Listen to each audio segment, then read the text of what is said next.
कसे झाले असं करा असं तर जाऊ कधी तर माझ्या ब्लॉग. खूप छान झालं.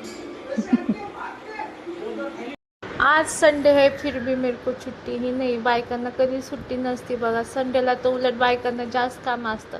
आणि आज संडे आहे तर माझ्या पोरीची शाळेमध्ये नाही का काय बोलतात बालसंस्कार चालू केले. म्हणजे बालसंस्कार वगैरे सगळे त्यात छान छान शिकवतं. योगा वगैरे श्लोक वगैरे.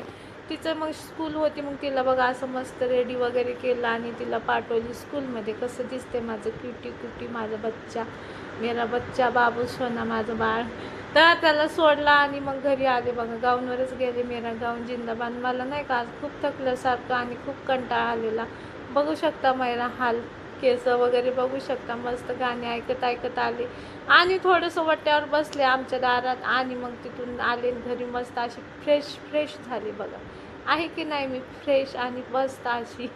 तर बघा असं कमेंटमध्ये सांगाल. मग स्वतःची थोडीशी तारीफ केली आणि आले किचनमध्ये. किचन वाट बघत बसून आहोन आज विसरले मी, कारण की मला खूप गरम होते आणि आहोची टिकली आहो पडतायत सारखं म्हणून मी आज लावलंच नाही. मग असं आज संटले म्हटलं की पोहे. आपल्या छोट्यापणी कोण पोहे खायचं सांगा बरं. आपल्या छोट्यापणी एवढे पोहेच नाही होते.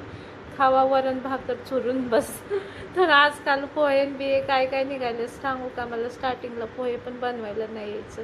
बहुत छोटी थी मगर नाही का मी एकदा पोहे बनवाय घेतले आणि पाण्यातच ठेवले भातासारखे. मला का माहिती पहिलं कोण खायचं सांगा बरं. आता 5-7 वर्ष झाले जरा पोह्यांचा नाश्ता निघालाय जास्त, म्हणजे कमीत कमी 10 वर्षापासून.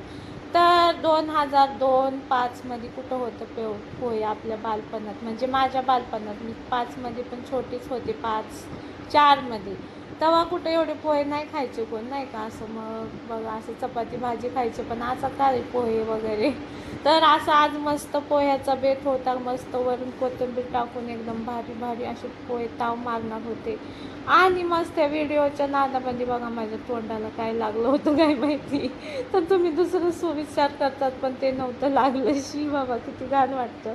मग असं मस्त नाही मी ते गरम पाणी पिताना ते काढा पिते ना त्याचा लागला असं बहुतेक. ते अर्धाच पिला ना अर्धा सोडला होता, कारण उठले होते नाश्ता करायचा होता त्यांना.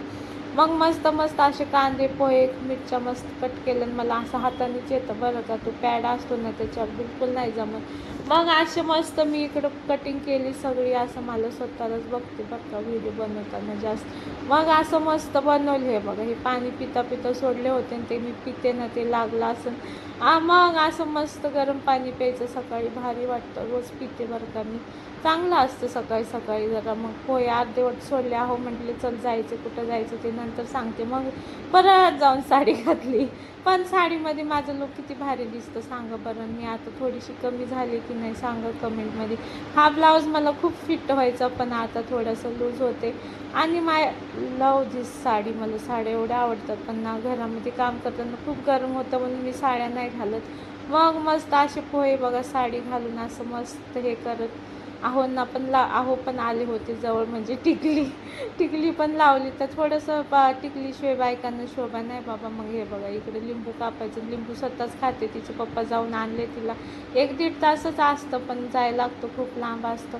मग असं पोह्यावर लिंबू पिळायला कापत होती आणि मी नुसतं असे पोहे खमंग केले होते. कढई भरून खायचे दबाके. आणि आम्हाला छोट्या प्लेटात पोहे जमतच नाही खाली सांडतात म्हणून आम्ही मोठा आहे ते आहे बाबा. आम्हाला दिखावा नाही करता येत. आणि मग असं ना म्हटलं छान आहे की म्हणा. तुम्हाला स्टार्टिंगला तर समजलंच असेल. खूप छान बनवले. खूप छान पोहे छान झाला. आणि इकडे टी बघताना आम्हाला जातच नाही जेवण. आणि मग कुठे गेले बघा वाटायला. मसाला वाटायला की जायचं होतं इकडं बघा. तर जुन्या चॅनलवर ब्लॉग येईन आपला तो बघा. आणि तिथं पण आपण रील बनवायचं काही सोडायचीच नाही. मसाला वाटता मग तिथं एवढं मला बोर व्हायला लागलं. मग असं मस्त टाईमपास केला.